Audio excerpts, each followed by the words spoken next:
Hey, welcome to Real Film Snobs. I'm Angela Yeager. And I'm Brian Michael. It's time for another exciting episode. Before we begin, always make sure that if you're watching us on YouTube to hit that subscribe button and smash the little bell there. It gets everyone in the crew drinks, and so they enjoy that. Today we have a mainstream film, we have an art house film, and then we have 3 foreign classics. Oh. Isn't that weird how that worked out? And this is such an uplifting episode. So we're going to start with a comedy. The clip you saw at the top of the show is Long Shot. This is Jonathan Levine's newest film. It stars Seth Rogen as Fred Flarsky, which is quite a Groucho Marxian name for a character, who's a freelance, now unemployed writer who's hired to punch up the speeches of the Secretary of State, played by Charlize Theron, who plays Charlotte Field. That's always original. So you get one that's really pretty, the other one that's funny and talented. So it's like this show. So what was really surprising about this film wasn't that it was so much that it was funny, because I expected that with Seth Rogen and his producing team and his group of writers. But what surprised me was Charlize Theron, who's a very good actress, was how funny she could be and what great chemistry both of them had together. And I really appreciated that. We find that they actually had a connection where, I won't give too much away, but they had a connection earlier in life, and they kind of held a little bit of a torch for one another. And there's a moment where he kind of catches her eye, and he's looking at her lovingly, which is not really hard to do because she's a very beautiful woman. She's Charlize Theron, yeah. She gives a look of interest to him that was like, wow, okay. Yeah, and I think they played it well, that they knew each other, that they kind of grew up in the same area, because otherwise it would seem implausible that she'd be staring at Seth Rogen at this party with all these, dashing dignitaries and everything. So that was nice that they were able to find a reason for their connection. And yeah, it's an interesting comedy. It's a political comedy. It's a romantic comedy. And right now that's kind of like, not the greatest genre, I guess, to be in. But it's too bad because it's really smart. Yeah. And you don't find very many romantic comedies these days, or really it's pretty rare that don't dumb it down to the point where you're just sitting there, sighing, as we have at many romantic comedies, at the horrible conventions. She didn't have to do the thing where, she got her hair out of the bun when she started to finally loosen up because she's this uptight, smart political woman. They let her be smart and very, very successful, and they didn't take that power away from her. And that's one of the things I really enjoyed about this movie, is that throughout the movie, she, well, there is a little bit of way, but she has to play, she's a politician, so she has to play politics, and that's when he gets mad, because he's so staunch one way of just not bending. He's the character who learns a life lesson. He's the one that says, has to learn how to give a little bit and compromise, in order to have this person in my life that he has to understand that she's a politician. There are some things that she's going to have to give and take on. And I really like, though, that when she stands for something and he's like, I can stand behind this. This is great. And then when she has to give a little bit, he's mad at her, and she's like, listen, if you can't do this, you can't throw a fit every time I change policies or change things, because I have to work around this to be able to get what what we want to do. If ultimately is what we're running for. Right. He's an idealist in a way. He's been an investigative journalist, and he's got these high ideals, and he goes to work for her, and he doesn't like it when she has to compromise. But that's how she, that's politics. And I really enjoyed that. When their relationship is really starting, and they find that they're in a relationship, and they figure out how to ease him into things. And this is what we're going to do, because he does have some articles that he wrote in the past, and so I really enjoyed that. But mostly their chemistry is really good, which you wouldn't necessarily expect. Well, wasn't it you that we were talking about? Was him, and he always has good chemistry with a lot of his leading ladies. And I'm completely drawing a blank on who Green Hornet was. Cameron Diaz. I thought they had a really nice chemistry together there. So and he's a likable guy. He's very funny. He's easily approachable. He has some great lines in this movie. Very funny. And he's and he's it's very easy funny. to find him charming. And of course, she's not just looks, though. My God, she hasn't aged in about 10 years, I don't think. And they do plenty of close-ups, and I'm looking, has she had work done? That's terrible to say, but you do it. You do it. But she's really funny along with it. She's not afraid of playing vulnerable, even though she's a professional, and she's very good at her job. Which we've seen her comedic timing in recent movies, with Tully, which was one of her last comedies. That was a comedy of sorts, and she. Till you get to the ending. Sure. Yeah, but it was. She had comedic moments, so it shows that she can do that, and I can highly recommend this. I'm giving it 3.5 stars. Ooh, highly recommend. I liked it. That's a good 3. 3 for you. Okay. Okay, so we're going to look at a clip for our next film, which is High Life. So let's take a look now. Okay, so that's a clip from High Life. This is the newest film from Denis, who's famous for one of her last films was 35 Shots of Rum. I know that we had seen, but then Chocolat, which I'd seen in the late 80s. Not Chocolat with Johnny Depp. The less we say about that movie, the better. But this is a very interesting film. This is actually takes place in space as we find an aircraft filled with death row inmates who've been sent out into space to study the energy of black holes. As some of them come to find, this is a kind of a one-way trip. One of those is actually played by Robert Pattinson, who, very much like Ethan Hawke, has become an actor that we just kind of look forward to seeing on the screen. Who would have ever thought this from the guy who was in the Twilight films? Bravo to him. That also stars Juliette Binoche, who's kind of a Dr. Frankenstein-ish character in this, which I thought was kind of an odd fit, but anytime you get to see her on the screen, it's a total pleasure. I liked this movie. I thought it had some big ambitions. You know, it's very much, we mentioned Tarkovsky. There's a lot of Tarkovsky Elephant in in the 2001. room, yeah. I mean, there's a lot of them in there. A lot faster-moving camera. But I thought it was really interesting that the spaceship is actually literally a cell block, is what it looks like as it's flying through space. I know, and at first they show it from the outside. I'm like, what a weird looking ship. It's not aerodynamic at all. It looks like a big block. Oh, yeah. It took me a bit, though. I kind of thought, that's just a weird shape for a spaceship. It doesn't seem like it, like they're usually not a block. So you take a bunch of death row inmates, you put them together, you send them on a mission that they pretty much kind of figure out as a suicide mission to go out and study energy that they could care less. What do you think is going to happen here? Tensions rise, people get upset, some people get a little more upset and violent.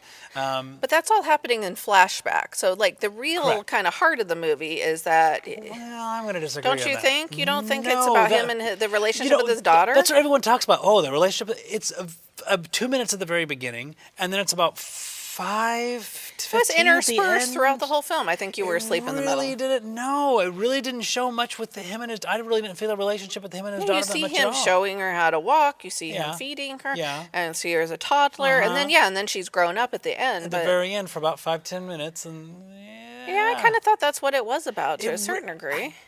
It was an interesting experiment. It just became about the two of them in this place. I completely disagree with that. You think it was more about the people? That was the problem with it. It was kind of like, here we're just kind of put the situation together. We all know how this is going to end, and so what are we saying exactly? People are going to be violent. Well, yes. No, but what does humanity need to survive?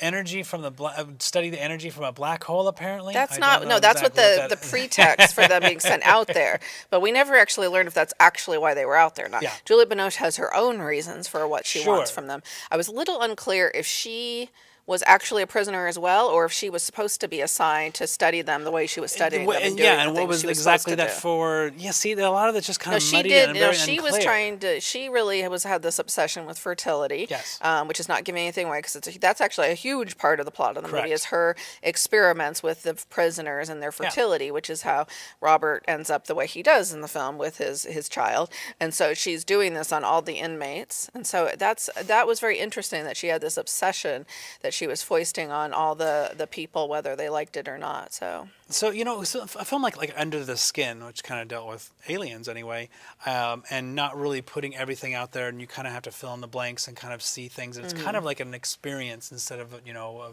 viewing and having a story told to you. I thought that's kind of worked a little bit more on that level there. I mean, I liked it, and I could certainly recommend it again because of Robert Pattinson. Whatever, thought I would say these words, but I really just enjoy his journey and his progress, and in terms of his acting and what he's choosing. I do like this. The director, I thought the film was rather interesting, but there's not enough to where, I mean, you can fill in some of the blanks, but when it's so much of a bridge, it's too far. I can't. Yeah. And it's a beautiful looking movie, but I kept thinking again of Tarkovsky. I kept thinking, that scene in the greenhouse reminds me of Mirror, and that reminds me of Solaris, and that reminds me of Stalker, and that's never a good thing when I'm thinking of other films that I've seen. They make it like a Sunshine. Yeah. No. This is better than that movie. Yes. This has a more satisfying Sunshine was such a disappointment. I can't think of a movie, a sci-fi movie, still where don't the get it. first half was so different from the second half. At least this one Yeah. was consistent and had a satisfying ending, I would say. Yep. So, and speaking of the Twilight people, and I'm going to get all this hate mail from Twilight people, but Kristen Stewart's the same thing as him. Oh, yes. The two of them. If Sure. you had asked me when Yeah. we bashed on that first Twilight movie, if Yes. you had said to me then, these two young actors are going to become the most promising actors of their generation, Yeah. are going to work with the top European filmmakers, the top filmmakers in the world, I would have said, what do you have? What are you on? Yeah, that's on. right. Excuse me. Yeah, I would definitely add her to that Yeah, list. no, because That- she's oh, been yeah. working with Oliver Assayas Exactly. and Yep. they're just doing Oh, fantastic work. yeah. So yeah, wow. So we'll move on to our next film, and this is from the Oscar-nominated films list, and the film is Seven Beauties from 1975, and this follows a man who is convicted of a crime and ends up in a Nazi concentration camp. So yes, this is our cheery episode. This movie actually has comedic moments, believe it or not. It's a film directed by Lina Wertmüller, very interesting director, very controversial. She's very famous for films such as Swept Away, the original Swept Away, which was later remade Ugh, don't talk about the remake. with Madonna. I wouldn't recommend Guy it. Ritchie. Play Guy Ritchie. Okay. The original is worth seeing, maybe not so much the Oh, remake. But so Lina Wertmüller is one of these directors. She had kind of a big thing in the 70s and then didn't do a lot. So this film, I think, came out maybe 2 years after Swept Away. Correct. And she was the first woman ever nominated for Best Director for the Academy Award, which is pretty amazing. And then there was no one else nominated again until 1993 with Jane Campion. Campion, yeah. Kind of interesting. This film was also nominated for Best Screenplay, Best Actor, and Best Foreign Language Film. And the reason I bring all of this up is because that just shows you how weird 1975 was, because this is a weird movie. This is a weird little movie. It really skates this edge of the characters. It's Italian, and the character of Pasqualino, who's the lead character we're following. He is extremely over the top. He is almost a caricature of like an Italian man. Yeah, he's a caricature He is a of this caricature. like bumbling Correct. Italian guy, Yes. macho, Yes. idiotic guy. He's a So fool. he's a total fool. Yeah. So you're following for over 2 hours a character who's a total fool. Yep. It really tests your patience at times, Yes. because he does stupid things Yes. in every scene of the movie. Uh-huh. And then he ends up in a concentration camp, and the movie gets... And he continues to do stupid things in the concentration camp to get himself in trouble. And it's so hard to watch at times. And then there's parts where there's humor. And so it's really an odd mix. I'm really So- curious to see what you think of this. She's got an So, interesting sensibility. You made a comment a few episodes ago that stuck in my head, and I said, so you used to as a female filmmaker or a male filmmaker, and I said, I really don't think in terms of that when you went, oh, you're one of those people.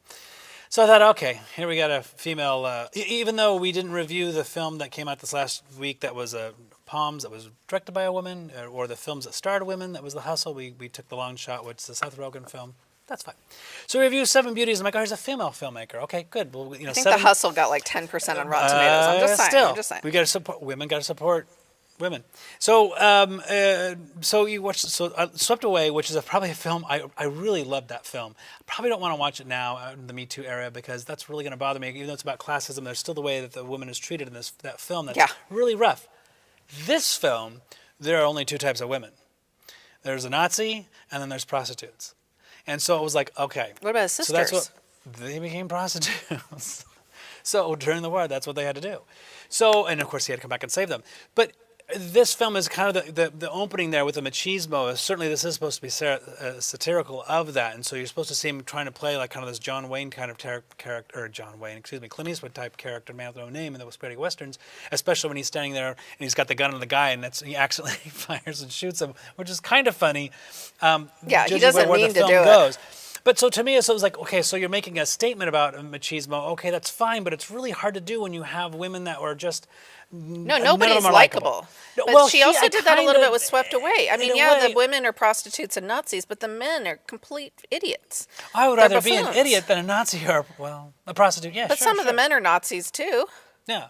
So, I wouldn't you got want to be. both. I would Some of think them are about that. idiot Nazis. I mean, Well, I'm just if it's saying the female a Nazi at high-end least, prostitute, I mean, the that would be- female Nazi is at least smart, but there's also like bumbling idiot Nazis. I'm just saying there aren't really positive. I wouldn't say there are positive portrayals of anybody in this yes. movie. So I don't think you Sure. could say it's like sexist or not. It's just Yeah. I would definitely say it's not a humanistic film. I would not But say it's she has the greatest thoughts about humanity. But I don't know how many films at that time had dealt with the Holocaust. Was this one of the first 75? major ones? Yeah, Oh, I don't think 75. about that. It was banned, I understand, in quite a few countries for its depiction of the concentration camp in particular. There's a conversation that in order to survive the I'll give some things away. So in order to survive the concentration camp, there's a female Nazi who's in careful charge what of you things. say. No, it's okay. And so he tries to seduce her in order so that she gets her favor.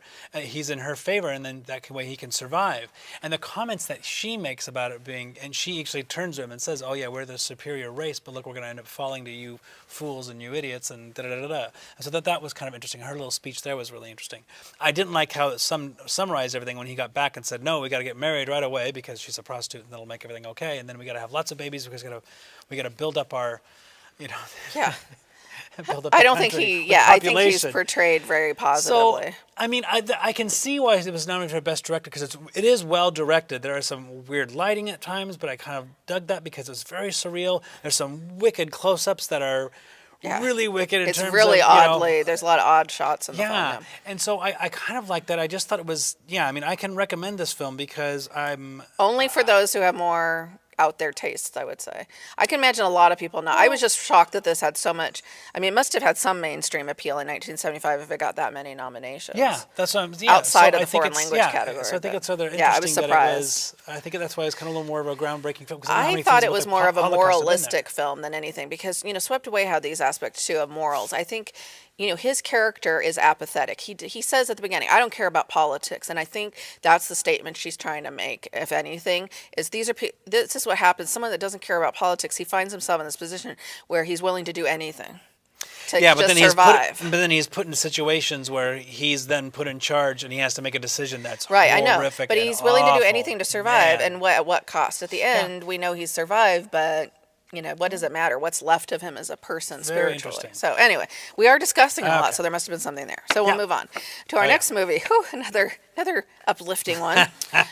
Boy, the next one should be all comedies that we do, I guess. Buried Treasures. These are really hard to find films that Brian and I are reviewing for those who like a challenge to find a movie at your local library, or maybe you can find it on some obscure streaming service.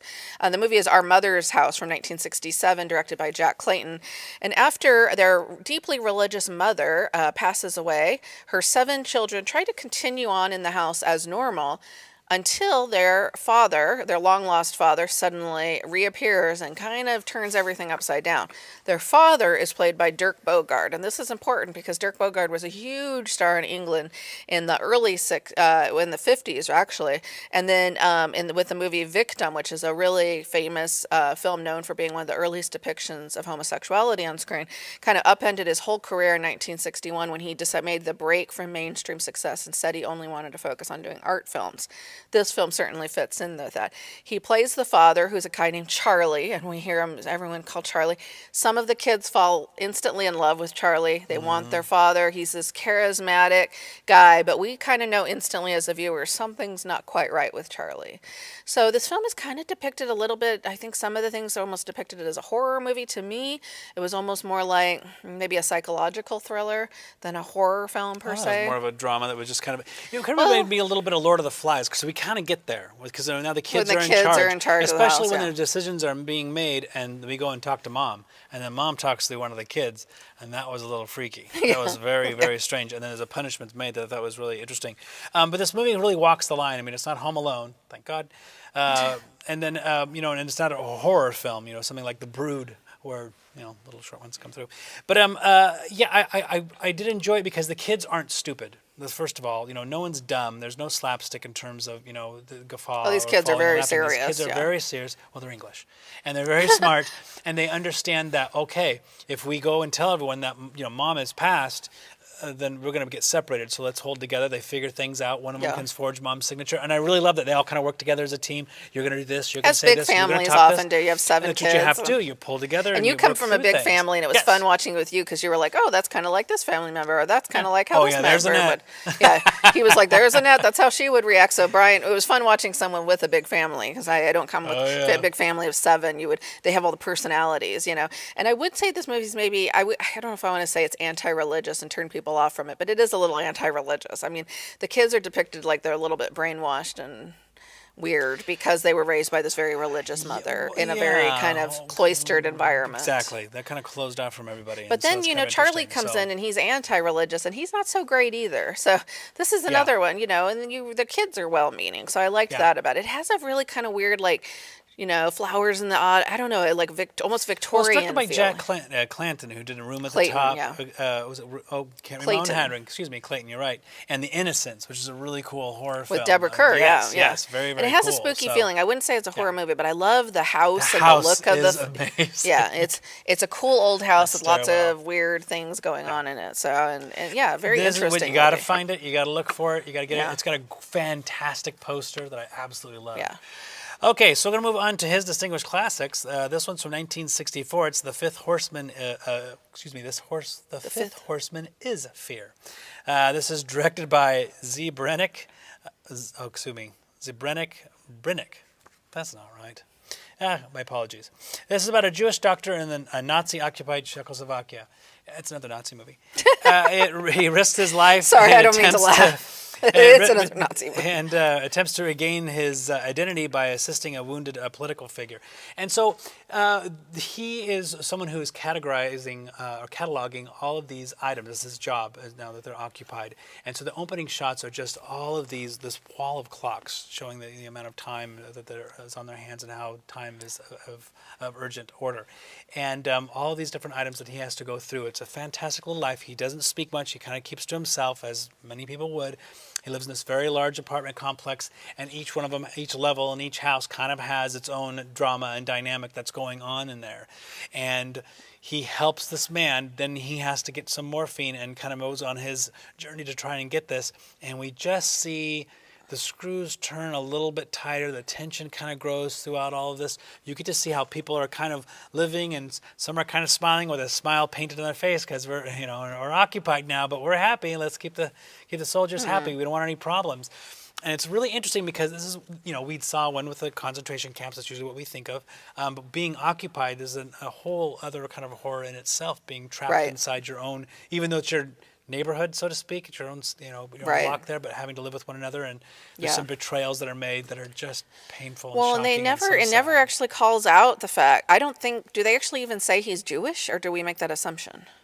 I feel like there's a lot of things in the film that we just know from the language of watching movies about that period, but there's not really Nazis per se. They never talk about the Holocaust. We don't see the Holocaust. We don't see the trains. You don't see the usual imagery. We can see he's bringing an inventory from people that is coming from somewhere, and he's cataloging all these beautiful old clocks and things that he's getting that are coming from people's homes, and we know what it means, but it's all understated in the film, which I thought was really interesting. It really shows that kind of state of fear and anxiety that people live in an occupied, an oppressive regime. Even less than being just occupied, but an oppressive regime where people are scared to do anything or say anything. This character could almost be a counter in a way to the character of Pasqualini in Lina Wertmüller's film Seven Beauties, because unlike him, because they both start at this level of trying to be apathetic and stay non-political, but this character finds himself just compelled because of his code of ethics as a doctor. As a doctor, he's not able to practice but he's been anymore. sort of trying to do what he, just stay under, just He stay can't just alive. stand by- he But can't then stand he by ends after a up bit. not being neutral, and we see what happens. This film was made during the Czechoslovakian New Wave that happened in the early '60s that brought to light filmmakers such as the great Milos Forman, where they loosened the reins in the communist Czechoslovakia and allowed filmmakers to make more experimental films and even films that criticized the communism, and this film was seen as a this is communist. certainly, Yeah, this is because- a very sly film that doesn't Right. doesn't want to make making total Because comments even though on it's what sort was of going about on the at time. Holocaust, it's all Yeah. still but just about oppressive regimes in general and what they do to people. And then as soon as the Russians came in to Czechoslovakia, they banned this film, and then it wasn't seen again for many, many years until recently. So it's really quite nice that we get to see these films now. Think you rented this on disc online? Yes, So you was it can. You there? can But get the I disc online can't remember if I through. saw it online I or don't know if not. it's not just Netflix or other streaming services. Well, Was it Criterion Collection? I'm trying to remember but if this I know one that we was. well, we were able to get all of these. We films, watched a this couple one. of these- This some of one these we, films was were really not like a tough. library type one though. This Yeah. one we were able to find. So I would definitely take a look for it, but it's kind of a grim subject matter. The Long Shot, nice comedy. There we had one. Yeah, so we both can recommend The Long Shot. Angela actually liked it more than me. Right about that. We both can recommend High Life. We both can you recommend Seven Beauties? Yeah, I think so. recommending Yeah, it. yeah, No, yeah. no, I had to think about it. interesting Yes, enough. yes, yeah. You do. And then Our Mother's House, The Buried Treasure, as well as The Singer's Classic. I guess I can which was recommend all of them. The Fifth Horseman is Fear. Yes, that is true. People can recommend all of them. Be sure to, so certainly we want to thank you for watching the show. Make sure to like us on Facebook, follow us on Twitter, watch us on YouTube, as well as CCTV here in Salem, out in Silverton, and Corvallis at Access Media. You can listen to us also on KMUZ here in Salem. And we want to thank our amazing sponsors and our hardworking crew. We couldn't do it without them. Of course, I always want to thank my wonderful co-host and you, the viewer. Have a great day and great movies.